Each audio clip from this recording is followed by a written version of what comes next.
시청자 여러분, 안녕하십니까. 12월 2일 목요일 JTBC 뉴스 아침엔 시작합니다.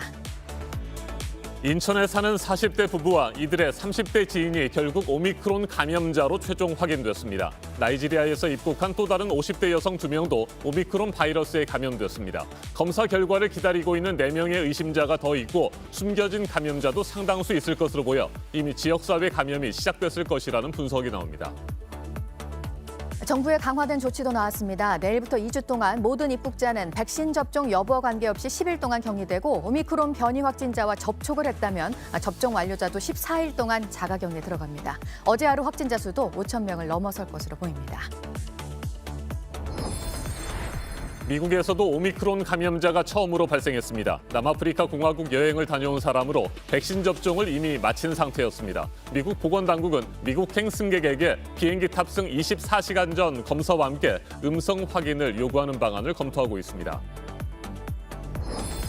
대장동 개발 로비 의혹과 관련해 이른바 50억 클럽 가운데 처음으로 영장이 청구된 곽상도 전 의원이 구속을 피했습니다. 개발업자들에게 도움을 주고 아들을 통해 거액을 받았다는 혐의를 받고 있는데 법원은 구속 필요성에 대한 소명이 부족하다고 봤습니다.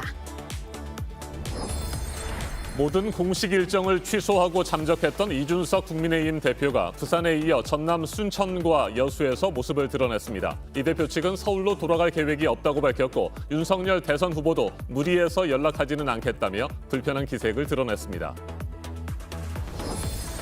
이재명 민주당 대선 후보는 외부 인사들을 영입하고 공약을 내는 데 속도를 내고 있습니다. 지난 3주 동안 17개의 공약을 내놨지만 여론에 따라서 번복하는 경우도 늘고 있습니다.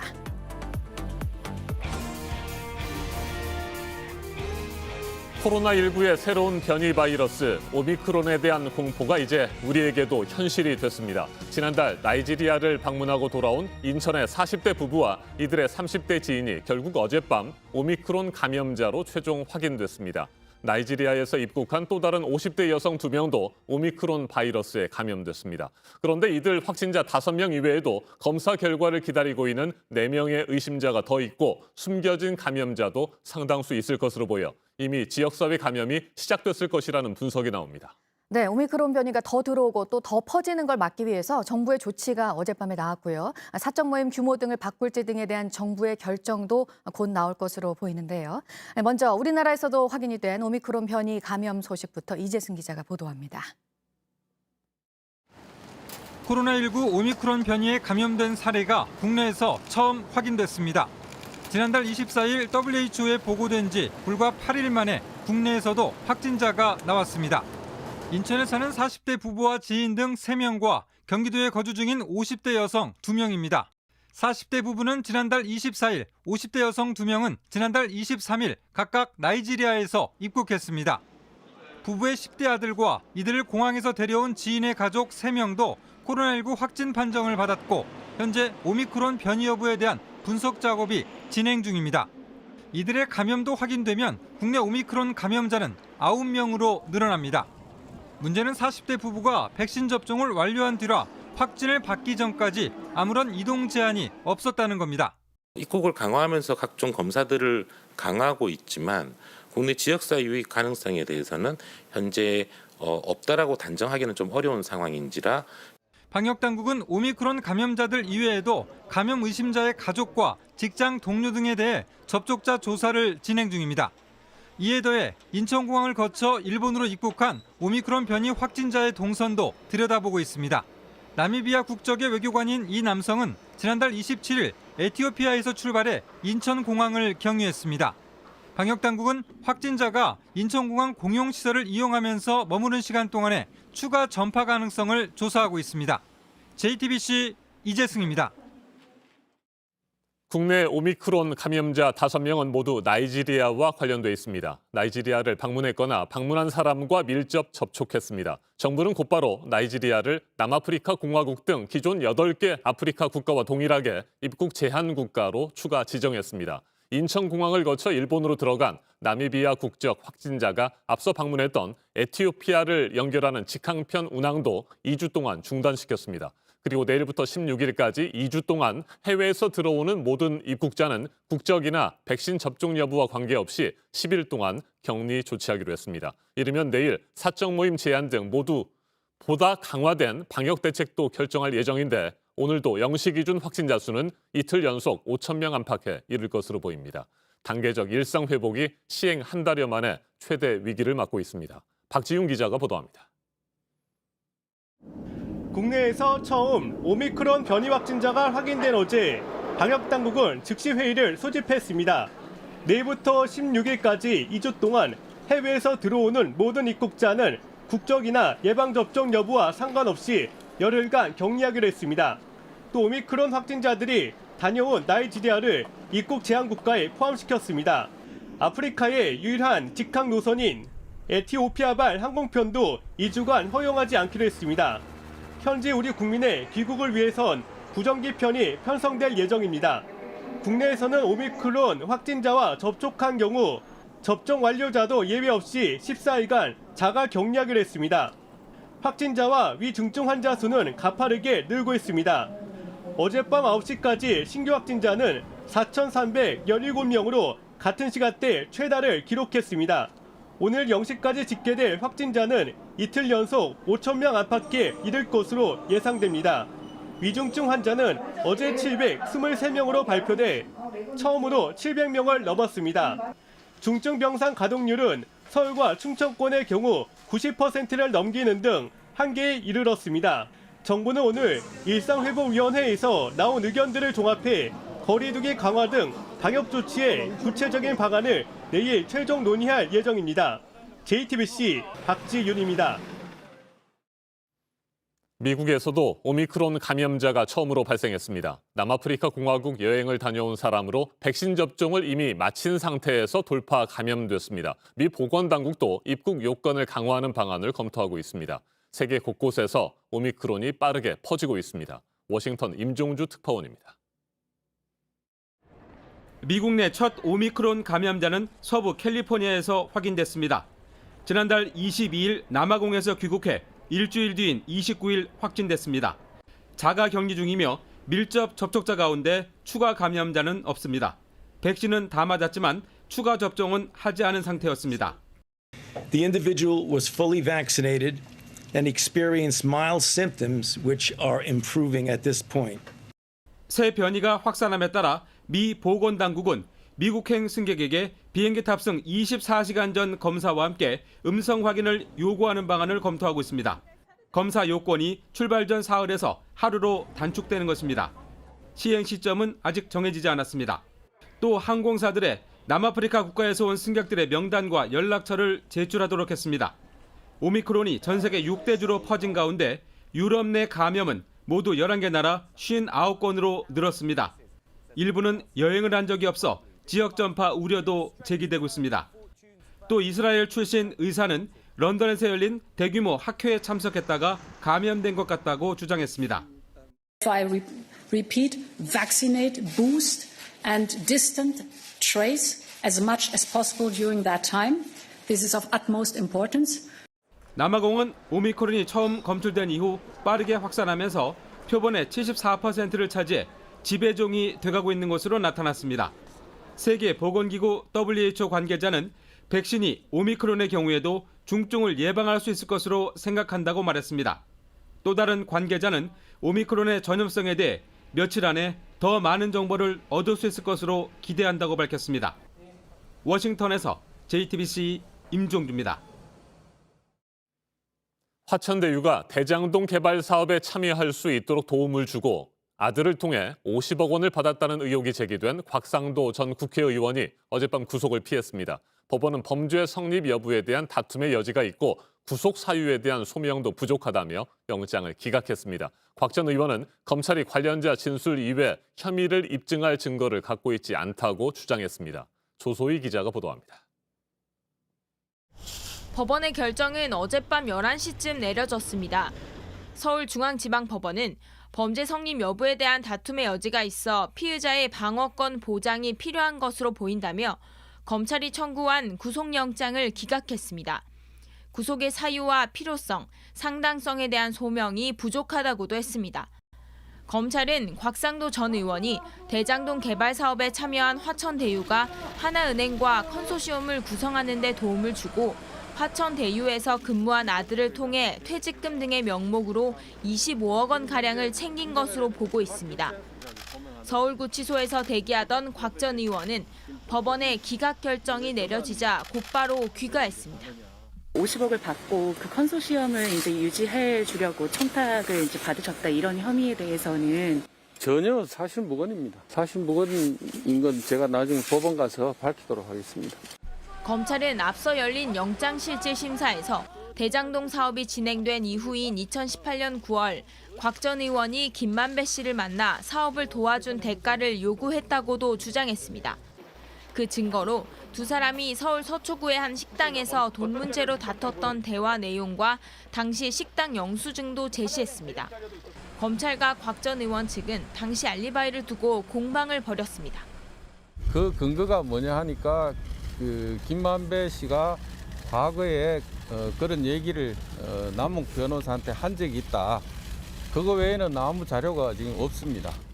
이른바 50억 클럽 당사자 중 금품 수수 정황이 가장 구체적으로 알려진 곽 전 의원 영장이 기각되면서 향후 윗선 규명을 위한 검찰 수사도 차질을 빚게 됐습니다.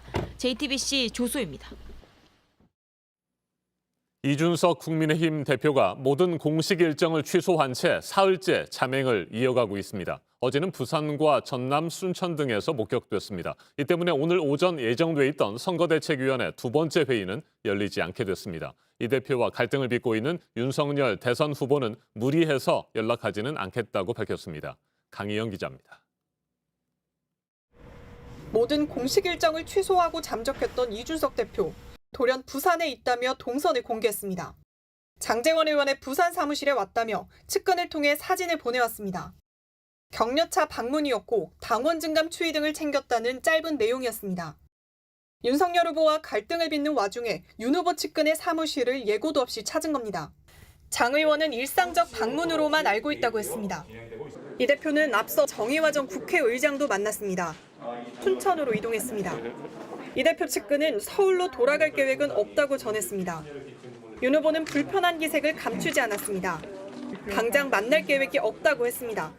본인 휴대폰을 다 꺼놓고 있다고 했기 때문에 그렇게 무리하게 해서 막 연락을 하는 것보다 다시 당무에 복귀하게 되면. 윤 후보 측에선 반발하는 목소리가 튀어나왔습니다. 캠페인이 좀 묻히고 있는 그런 상황 아니겠습니까? 일각에선 후보가 문제를 풀어야 한다며 이 대표 쪽에 힘을 싣는 주장이 나왔습니다. 그러나 국민의힘 당원 게시판은 당대표 자격이 없다며 사퇴하라는 글도 다수 올라왔습니다. 당내에서도 당이 수렁에 빠질 수 있다 등 우려의 목소리가 이어졌습니다.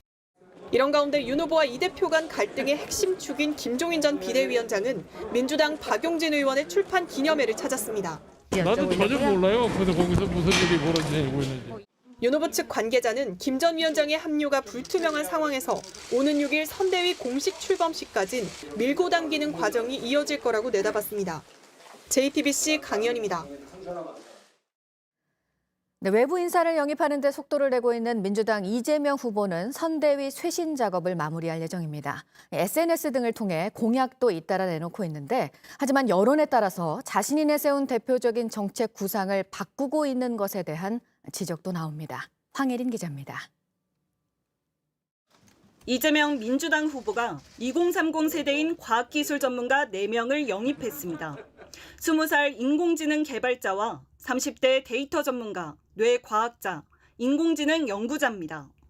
MZ세대, 청년, 여자, 데이터, 인공지능 이런 다양한 키워드들에 대해서 제가 경험한 것들, 느낀 것들을 항상 가감없이 전달드릴 수 있도록 노력하겠습니다. 30대 여성 안보 전문가를 영입해 선대위 대표급으로 임명한 지 하루 만에 청년 전문가를 추가 영입한 겁니다. 이 후보는 청년 전담 부처를 만들 수도 있다고 했습니다. 이 미래와 청년에 관한 전담 부처를 신설해서 아예 청년들 스스로가 직접 책임을 지는 그런 구조도 하나 만들면 어떨까? 이 후보는 소셜미디어를 통해 생활 밀착형 공약을 수시로 발표하고 있습니다. 지난 3주 동안 전국민 안심 데이터와 초등학생 오후 3시 학교제 등 공약 17개를 내놨습니다. 여러 정책이 나오다 보니 여론에 따라 번복하는 경우도 늘고 있습니다. 앞서 이 후보는 전국민 재난지원금 지급을 주장했다 자진 철회했고 그 뒤론 윤석열 후보의 50조 손실보상 제안을 받아들이며 당장 실시하자고 했습니다. 국토보유세 신설을 제안했다가 국민들이 반대하면 안 한다고 한 발 물러서기도 했습니다. 이 후보 측은 실용주의적 행보라고 하지만 당내 일각에선 정책 발표에 앞서 충분한 사전 검증이 필요하다는 지적이 나옵니다. JTBC 황예린입니다. 집을 한 채 가지고 있는 경우뿐만 아니라 여러 채를 가진 사람이 집을 팔 때도 세금 부담을 줄여주자는 건 앞서 윤석열 후보가 말을 했었고 이재명 후보가 같은 맥락에 언급을 한 데 이어서 민주당이 지금 검토를 하고 있습니다. 보유세 부담으로 집을 갖고 있기 힘든 사람들에게 양도세를 완화해서 팔게 만들어야 한다는 논리인데요. 하지만 정부는 추진 계획이 없다면서 또 한 번 선을 그었습니다. 이지은 기자입니다. 인터넷 부동산 카페에 올라온 다주택자들의 글입니다. 갖고 있기 어렵게 하면 팔겐 해줘야 하지 않냐는 불만입니다. 내년에 더 늘어날 종합부동산세를 생각하면 팔고 싶지만 최고 75%에 달하는 양도세 부담 때문에 이러지도 저러지도 못하고 있다는 것입니다. 이러자 여당 정책위의장과 원내 수석부대표가 다주택자 양도세 완화 카드를 꺼내들었습니다. 이는 이재명 후보의 생각과도 맞닿아 있습니다.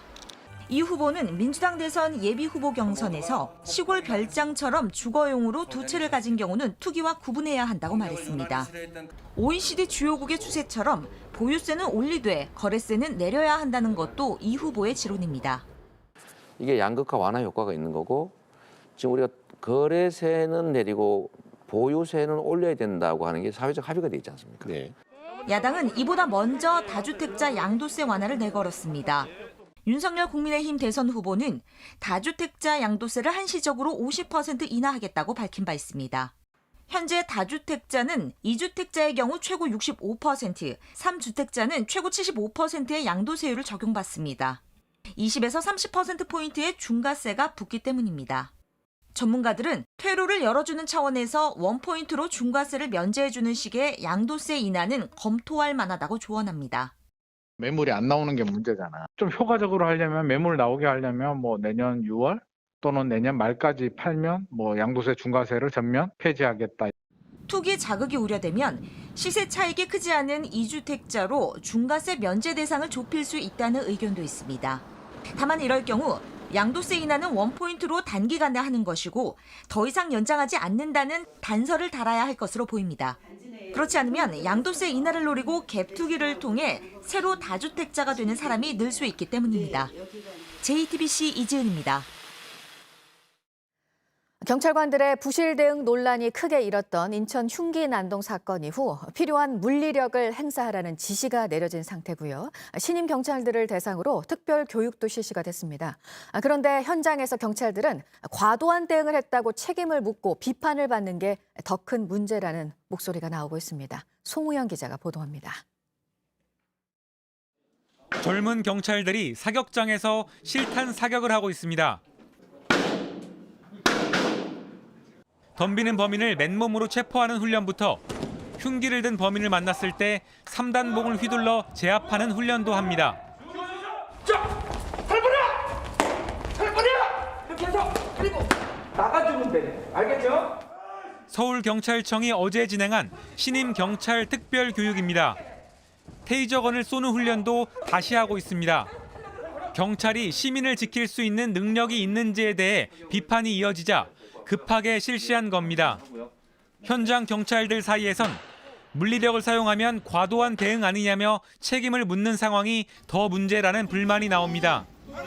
한 경찰은 범인을 못 잡더라도 총과 테이저건은 사용하지 말아야 한다는 인식을 경찰들이 갖고 있다며 대책을 촉구하는 국민청원을 올리기도 했습니다.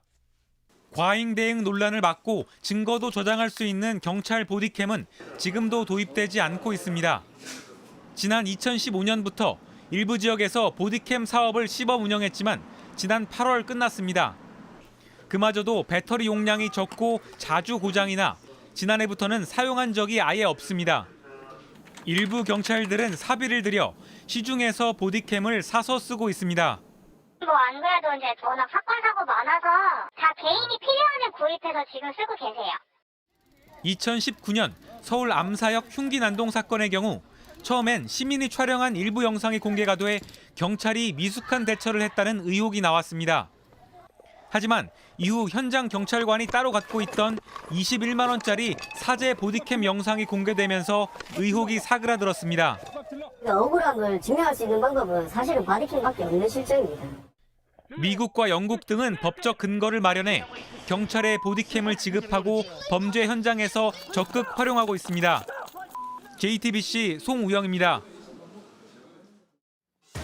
이번에는 오늘 아침 체크해봐야 할 뉴스들을 분야별로 살펴보겠습니다. 먼저 정치 분야입니다. 내년도 예산안 처리 법정 시한을 하루 앞둔 어제 여야가 정부 제출한 604조 원에서 3조 원가량 예산을 늘리는 데 잠정 합의했지만 최종 타결에는 이르지 못했습니다. 밤늦게까지 협상을 이어갔지만 경항공모함 도입 예산을 놓고 이견을 좁히지 못했습니다. 오늘 국회 본회의에 앞서 최종 합의안 마련을 위한 협의를 진행할 예정입니다. 더불어민주당이 각종 현안에 신속하게 대응하기 위해 기존 16개 선대위 본부를 6개로 통폐합하기로 했습니다. 이재명 대선 후보가 오늘 선대위 조직 개편안과 6명의 본부장 인선 결과를 발표합니다. 정부가 연말연시를 앞두고 문재인 대통령 임기 중 마지막 특별 사면을 논의 중인 것으로 알려졌습니다. 정치권에서는 이명박, 박근혜 두 전직 대통령의 사면 가능성이 다시 제기됐습니다. 이에 대해 청와대는 사면과 관련한 어떤 논의도 이루어진 적 없다고 선을 그었습니다. OECD가 우리나라의 내년 경제 성장률 전망치를 기존 2.9%에서 3%로 올려잡았습니다. IMF 전망보다는 수치가 낮고요. 한국은행 전망과는 같은 수치입니다. 올해 전망치는 종전대로 4%를 유지했습니다. 민주당이 다주택자에 대한 양도소득세를 줄여주는 방안을 말한 것에 대해서 기획재정부가 보도자료를 통해서 공식적으로 반대 의견을 냈습니다. 주택 매물을 늘리기 위해서라는 게 민주당 입장이지만 정부는 오히려 집주인들이 매물을 거둬들여서 가격 불안세가 재확산될 수 있다고 본다고 설명을 했습니다. 삼성전자가 글로벌 스마트폰 시장에서 3분기 연속으로 1위 자리를 지켰는데요. 3분기 출하량이 지난해 같은 기간 대비 20% 늘어났고 20%의 시장 점유율을 기록했습니다. 애플이 14%, 샤오미가 13%로 뒤를 이었습니다. 계속해서 사회 분야 뉴스입니다. 어제 저녁 경기도 용인 쇼핑센터에서 3살 아이가 에스컬레이터에 손가락이 끼이는 사고를 당했습니다. 지하 1층에서 에스컬레이터를 타고 올라오던 도중 넘어진 것으로 알려졌는데 중상을 입어 병원에서 치료를 받고 있습니다. 층간 소음이 심하다는 이유로 이웃을 성매매범으로 허위 신고한 60대 여성에게 벌금 60만 원이 선고됐습니다. 교대로 샤워를 하는 소리가 난다, 성매매를 하는 것 같다는 등 10여 차례 신고를 했는데 경찰이 위층 집을 수색한 결과 성매매 증거는 나오지 않았습니다. 돌봄 전담사와 급식조리사 등 학교 비정규직 노동자 3천여 명이 오늘 하루 파업을 합니다. 임금 인상과 비정규직 차별 해소 등을 요구하고 있는데 지난 10월에 이어 두 번째 파업입니다. 중국 극장에서 우리 영화가 정식 개봉이 되는데요. 사드 관련 갈등 이후 6년 만입니다. 2015년에 영화 암살이 개봉된 이후에 이번에 배우 남은희 씨가 주연을 맡은 영화 오문희가 내일 개봉이 될 예정입니다. 산악인 엄홍길 씨가 대한적십자사가 주는 박애장 금장을 수상했습니다. 네팔에 16개 학교를 만들어서 지금까지 4,500여 명의 학생들에게 교육 기회를 제공한 공로를 인정받았습니다. 연예계에서 코로나 확진자가 잇따라 나오고 있는데요. 배우 김수로 씨도 확진 판정을 받았고 함께 촬영을 했던 드라마 스텝 4명도 감염이 돼서 촬영이 중단됐습니다. 어제 우리나라에 온 미국의 오스틴 국방장관이 오늘 서욱 국방부 장관과 만나서 한미안보협의회 회의를 합니다.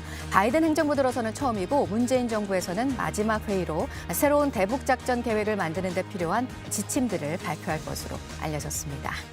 서훈 청와대 국가안보실장은 오늘 중국에 가서 양제츠 중국 공산당 정치국원과 만납니다.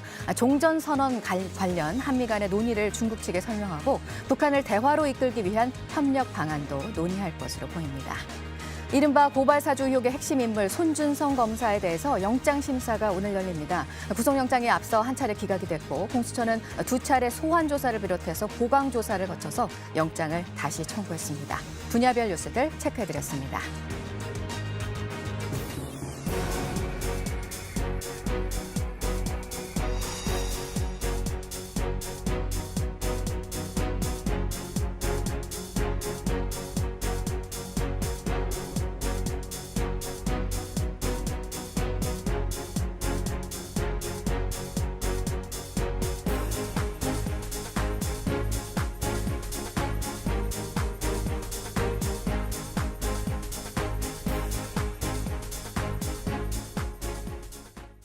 네, 목요일 아침 7시 43분 지나고 있습니다. 이 오미크론 변이 감염 사례가 우리나라에서도 이제 확인이 된 상황이고요. 빠른 속도로 전 세계로 퍼지고 있는 상황에서 각국의 조치들이 잇따라 나오고 있습니다. 오미크론 확진자가 두 번째로 확인이 된 일본에서 또 나온 강화된 조치가 있는데요. 보도국 연결해서 알아보도록 하겠습니다. 유미애 기자, 우리나라와도 관련이 된 조치죠? 네, 맞습니다. 일본 가시는 분들 참고하셔야겠습니다. 우리 시간으로 내일 0시부터 곧바로 적용이 됩니다. 일본이 공항 입국 때 시설 격리를 강제하는 대상에 우리나라를 새로 포함시켰습니다. 그러니까 이번 조치로 한국에서 일본으로 가려면 일본 정부가 지정한 숙박시설에서 역세간 지내야 합니다. 입국 후 3일째와 6일째 검사에서 음성으로 나와도 입국한 뒤 14일간은 자택 등에서 자유 격리를 해야 합니다. 네, 그리고 일본의 강화된 조치에는 이 모든 국제선에 새로운 예약을 받지 않도록 한 것도 또 포함이 되죠. 네, 일단은 12월 한 달간입니다. 일본 정부는 각 항공사에 일본행 모든 국제선의 신규 예약을 받지 말라고 요청했습니다. 곧바로 일본 양대 항공사인 전 일본 공수와 일본 항공도 해당 항공권의 예약 판매를 중단시켰습니다. 해외에 거주하는 일본인조차 예약해두지 않았다면 귀국할 수 없는 초강수를 둔 건데요. NHK는 연말연시를 맞아 귀국하는 사람이 급증한 데 따른 것이라고 설명했습니다. 네, 이 오미크론 변이 감염은 지금 남아공 코로나 확진자의 큰 부분을 차지하고 있습니다. 다른 코로나 바이러스 증상과 어떻게 다른지 전해지는 얘기들이 있죠. 네, 많은 분들이 궁금해하시는 부분인데요. 오미크론을 처음 보고한 남아프리카 공화국 의사의 분석입니다. 오미크론에 감염된 환자 대부분이 피로감과 근육통, 두통, 마른 기침 증상을 보였다고 전했습니다. 하지만 코로나19의 대표적인 증상으로 알려진 후각과 미각 상실, 호흡 곤란은 나타나지 않았다고 합니다. 오미크론에 감염된 환자는 미각과 후각이 그대로 유지된 겁니다. 또 백신을 접종한 사람들의 회복이 빨랐고 백신 미접종자보다 아파하지 않았다고도 설명했습니다. 한편 오미크론이 남아프리카 공화국에서 이미 지배종이 된 것으로 확인됐습니다. 남아공 국립전염병연구소는 지난달 분석한 모든 코로나 샘플의 74%, 즉 4분의 3 가까이가 오미크론 변이였다고 밝혔습니다. 검출된 지 4주가 채 안 된 상황에서 이미 오미크론이 지배종이 된 겁니다. 지금까지 아침엔 지금 JTBC 유미입니다. 네, 다른 나라에서 이민을 온 여중생을 또래 학생들이 6시간이 넘도록 집단 폭행한 일이 있었습니다. 지난 7월에 있었던 일인데 당시 가해 학생들이 찍은 영상이 또 퍼지고 있어서 경찰이 조사를 하고 있습니다. 배승주 기자입니다. 속옷 차림에 팔다리가 묶인 여중생을 다른 여중생들이 돌아가며 마구 때립니다.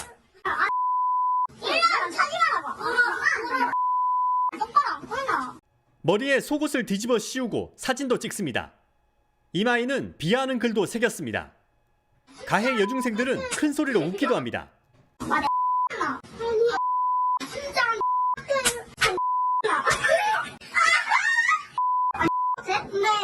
피해 여중생이 끝내 울음을 터뜨립니다.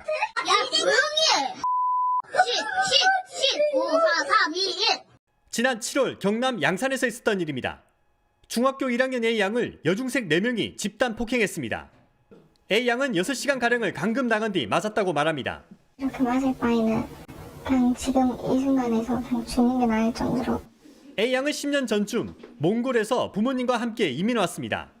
가해 학생들은 A양이 엄마와 다투고 가출을 하자 재워주겠다고 한 뒤 집으로 데리고 왔습니다. 그러다 A양 보호자가 찾아와 A양을 집으로 보내라고 뺨을 때리고 훈계를 하자 A양에게 앙금을 품은 겁니다.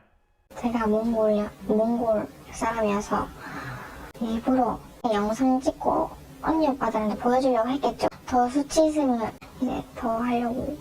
경찰은 2달 전 가해 여중생 2명을 공동 폭행 혐의로 검찰로 넘겼습니다. 나머지 2명은 촉법 소년에 해당해 법원에 소년 보호 사건으로 송치했습니다. 그런데 당시 가해 학생들이 찍은 폭행 동영상이 최근 다른 학생들에게 유포까지 됐습니다. 영상이 유포됐다고 3학년 오빠들이 지금 이 영상 그거 5,000원씩으로 팔고 있다고. 지금 오빠들이 이 영상 구하고 있다면서. 경찰은 해당 동영상 유출 경위를 확인 중이라고 밝혔습니다.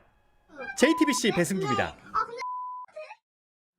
어제 오후 6시쯤 경기도 안양시의 한 도로에서 전기통신관로를 땅에 묻는 작업을 하던 60대 노동자 3명이 아스콘 포장을 하던 롤러에 깔려 숨졌습니다. 롤러 운전기사는 롤러를 주행하던 중 주변에 있던 안전고깔이 바퀴에 끼었고 이를 빼는 과정에서 사고가 일어났다고 진술한 것으로 전해졌습니다. 경찰이 이 운전기사를 업무상 과실치사 혐의로 입건해 사고 경위를 조사하고 있습니다. 국내에서도 코로나19의 새로운 변이 바이러스 오미크론 확진자가 발생했습니다. 나이지리아에서 지난달 24일 입국한 부부와 지인, 그리고 하루 앞서 나이지리아에서 들어온 여성 2명 등 모두 5명이 오미크론에 감염된 것으로 어젯밤 최종 확인됐습니다. 단계적 일상 회복, 위드 코로나 시행 한 달 만에 비상이 걸렸습니다. 오늘도 0시 기준 신규 확진자 수는 이틀 연속 5천 명을 넘었을 것으로 보입니다. 어젯밤 9시까지 4,317명이 추가로 확진 판정을 받았습니다. 천은미 이화여대 목동병원 호흡기내과 교수 자리에 함께했습니다. 어서 오십시오. 안녕하십니까. 네, 불길한 예감은 어김없이 현실이 되고 있습니다. 사실상 시간 문제라는 분석도 있었습니다만 그렇게 되지 않기를 바랐는데 결국 국내에서도 오미크론 확진자가 나왔습니다. 네, 지금 나이지리아에서 귀국한 40대 부부십니다. 이분들은 백신 접종을 했기 때문에 자가격리를 하지 않았습니다. 네. 특히나 이제 귀국 때 도와주신 차량 동승한 분이 아마 같이 감염이 됐는데 이분 같은 경우는 이 부부께서 한 5일 정도를 방역 당국에 얘기를 안 했기 때문에 네. 자유롭게 돌아다녔고 이 아마 차량을 같이 타실 때 마스크를 안 썼기 때문에 감염이 된 걸로 생각이 듭니다. 이분 이외에도 또 50대 미접종자 2분이 오셨는데 이분들은 이제 미접종자이기 때문에 자가격리를 한 상태고요. 자, 이런 사례는 우리가 지금 첫 사례이긴 하지만 아마 이전에도 분명히 있었을 거고 앞으로도 있을 겁니다. 그렇기 때문에 정부 당국에서는 입국 제한을 지금 일부는 하셨지만 아직은 많은 나라에서 지금 사실 아프리카가 원발지라고 하기도 어렵습니다. 다른 나라에서 먼저 발생했다 보고도 있기 때문에 최소한 입국하시는 분들에 대해서는 자가격리가 반드시 필요하고요. 우리가 공항이나 어디서 차량이나 이런 밀폐 공간에 있을 때는 마스크를 꼭 써야 됩니다. 만일 이 지인이란 분이 마스크를 쓰고 차량에 동승을 했다면 아마 감염이 안 됐을 거고 이분들과 접촉한 분이 거의 100여 명 가까이가 됩니다. 앞으로 이 오미크론은 이 확산 속도를 보면 델타보다 분명히 전파력이 높은 것은 예측이 되기 때문에 지금 국내에 이런 확진자가 증가되는 이런 상태에서 오미크론을 빨리 방어하지 못한다면 더 많은 확진자가 나올 수 있을 것 같습니다. 네, 오미크론 바이러스의 지역사회 감염이 이미 시작됐다고 볼 수는 없습니까? 지금은 아마도 저는 좀 이미 시작이 됐다고 생각이 듭니다. 그래서 최소한 2주 정도는 역학조사를 좀 해서 많이 늦긴 했지만 지금이라도 역학조사로 추적을 하는 것이 필요하다. 하지만 이미 퍼졌더라도 우리가 막을 수 있는 방법은 유일하게 거리두기입니다. 국민 개개인이 마스크라든지 거리두기를 통해서 감염을 최소화하는 것이 저는 유일한 방법이라고 생각합니다. 네, 내일 정부가 새로운 방역 대책을 발표할 예정인데 그렇다면 말씀하신 것처럼 사적 모임도 좀 더 제한하고 영업시간도 단축할 필요가 있다고 보시는 겁니까? 기본적으로 우리가 감염을 차단하는 가장 좋은 방법은 거리두기입니다. 네. 특히나 지금 같은 경우는 겨울이고요. 오미크론까지 들어온다면 델타와 오미크론이 합해진다면 저희는 굉장한 그 문제가 발생할 수 있기 때문에 기본적으로 사적 모임 인원 제한이나 시간 제한은 이번에 좀 포함이 돼야 될 것 같고 물론 자영업자들에 대한 지원은 반드시 필요하다고 생각합니다.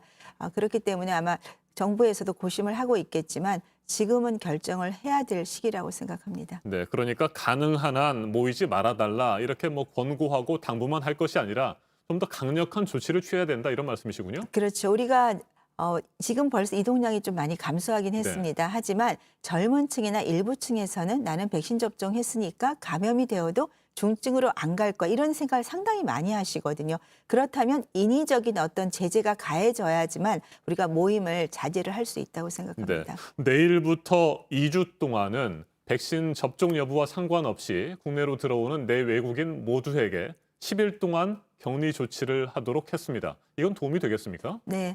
분명히 해야 되는 네. 것이고요. 하지만 2주 가지고는 저는 부족하다고 생각합니다. 앞으로 안정화될 때까지는 백신 접종 유무에 상관없이 반드시 모든 입국자는 자가격리가 필요하다고 생각합니다. 네, 오미크론 바이러스가 전파력이 강한 것은 사실인 것 같고요. 치명률은 어느 정도인가라는 부분이 궁금한데 지금 다양한 분석들이 나오는데 그렇게 치명률이 높지는 않다. 낮다. 그래서 오히려 우세종이 된다면 뭐 크리스마스 선물이 될 수도 있다. 우세종이 된다고 한다면 치명률이 낮기 때문에 뭐 다른 치명률이 강한 바이러스들을 이기게 되고 더 큰 피해는 없을 것이다. 뭐 이런 분석인 것 같은데 동의하세요? 우선 바이러스가 전파력이 높아지려면 치명률이 낮아야 전파가 잘 됩니다. 이 오미크론은 델타가 우리 인체 세포에 접합하는 수용체 부위의 그 돌기 단백질이죠. 거기에 변이가 2배가 되어 있는데 그 변이뿐 아니라 직접적으로 수용체에 접합하는 부위가 있습니다. 결합 수용체 네. 주요 부위가 5배가 많습니다. 변이가. 그래서 5배 전파력이 높다고 얘기를 하는데요. 지금 증상을 말하시는 분들은 대부분 이제 젊은 40대 미만의 대학생들에 대한 분석이 나온 거였고, 그리고 그중에는 백신 접종자들이 있습니다. 그러니까 증상이 경미한 거죠. 하지만 고령자나 기저질환자들에 대한 아직 증상 분석이 없기 때문에 꼭 일치하지도 않고, 델타가 알파보다 더 변이가 많고 전파력이 빠르지만 증상이 약하지는 않았습니다. 그건 꼭 맞지는 않기 때문에 조금 더 2, 3주 이상의 경과를 살펴봐야 될 것 같습니다. 네. 앞서 어제 확진 판정을 받았습니다. 오미크론 변이 바이러스에 감염됐다고요? 이 40대 부부 모더나 백신을 맞았다고 합니다. 네. 모더나 백신을 맞은 분들이 상당히 불안해할 것 같습니다. 모더나 백신이 좀 약해서 돌파 감염에 취약한 것 아니냐 뭐 이렇게 생각할 수 있는데 모더나 백신이나 뭐 화이자라든지 이 백신의 종류에 따라서 좀 달라질 수 있습니까? 네, 아무래도 중앙체 형성량이 사실은 모더나가 제일 높습니다. 네. 이분들이 모더나 맞은 지 한 달 만에 돌파가 된 것이고, 우리가 백신 접종을 하시면 2주부터 항체가 형성이 돼서 한 달까지는 항체 형성량이 높습니다. 다만 한 달이 지나면서부터 항체 역가가 떨어지기 시작해서 3개월이 되면 상당히 많이 떨어지고 6개월인 3분의 1 이하로 떨어지기 때문에 3개월 때부터 돌파가 훨씬 많이 됩니다. 이분들 같은 경우는 사실 아스트라제네카나 얀센 같은 경우가 사실 돌파가 더 많이 되고요. 그다음이 화이자, 모더나가 가장 돌파가 안 되는 백신입니다. 아하. 그럼에도 불구하고 돌파가 됐다는 건 그만큼 오미크론이 변이가 많기 때문에 백신을 무력화할 가능성이 높다고 생각합니다. 네.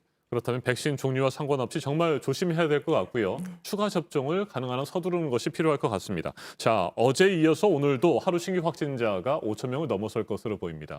이 상태로 가다 보면 연말에 하루 10,000명까지도 확진자가 나올 수 있다. 이런 예상이 나오고 있는데 어떻게 생각하세요? 그렇습니다. 겨울이고요.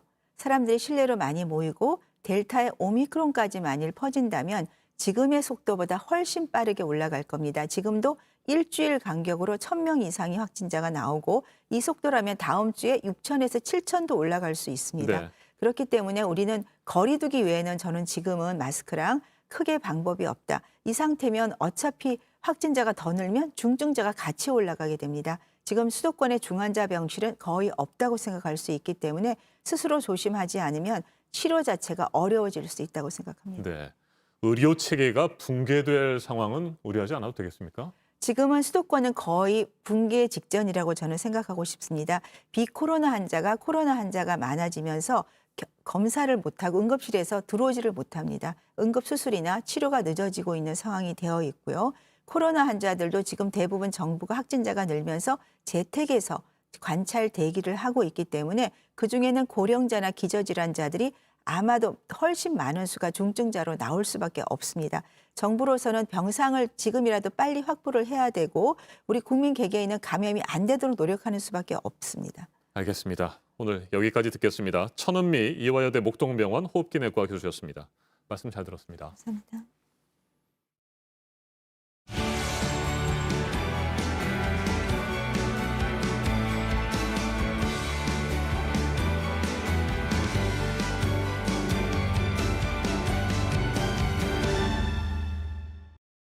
네, 오늘 아침 서울의 기온이 영하 4도까지 떨어지는 등 어제보다 더 춥습니다. 낮 기온은 서울 6도, 광주와 대구 8도 등 어제보다는 오르지만 평년보다는 2, 3도가량 낮겠습니다. 경기와 강원 영서 북부에는 오후 한때 1cm 안팎의 눈이 내리는 곳도 있겠습니다. 이상으로 JTBC 뉴스 아침엔 목요일 순서 모두 마치겠습니다. 내일 아침 7시 20분에 다시 찾아뵙겠습니다. 건강한 하루 보내시기 바랍니다. 고맙습니다.